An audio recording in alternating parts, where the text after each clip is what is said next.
Hello, I'm Michael Stone, co-owner of Construction Programs and Results, home of markupandprofit.com. Today, let's discuss company tools and equipment. As you might expect, contractors that I have spoken with on this subject are all over the place, just like manure and bad news. Some believe that letting employees use company tools, equipment, or vehicles is okay. Others say, no way, not going to happen in this company.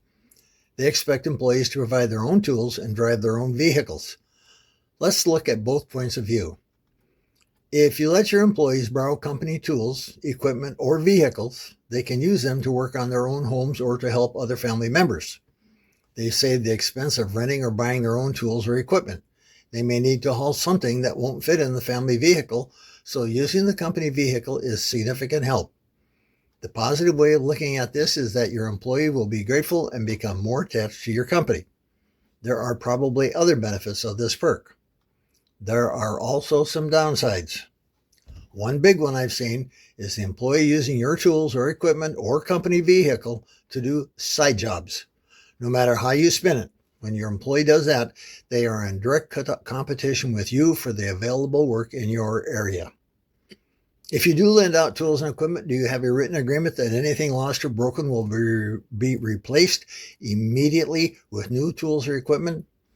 I've heard employees argue that the tool they broke was old and needed to be replaced anyway, or it wasn't their fault it got stolen. Why should they have to pay for the replacement? If you allow your employees to drive a company vehicle home at night, who buys the gas? Or who pays for the normal maintenance? If they have an accident that puts the vehicle out of service for a time, who pays for the rental? Of course, will the employees be willing to replace a vehicle that is totaled if the wreck was caused by that employee?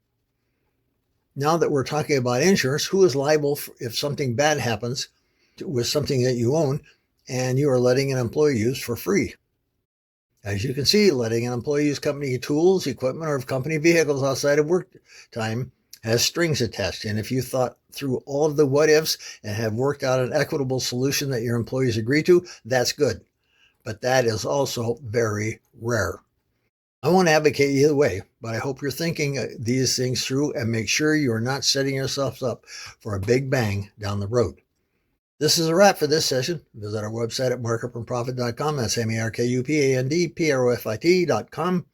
And if you have any questions or a subject you'd like us to comment on, send a note to Michael at markupandprofit.com and we will get it done.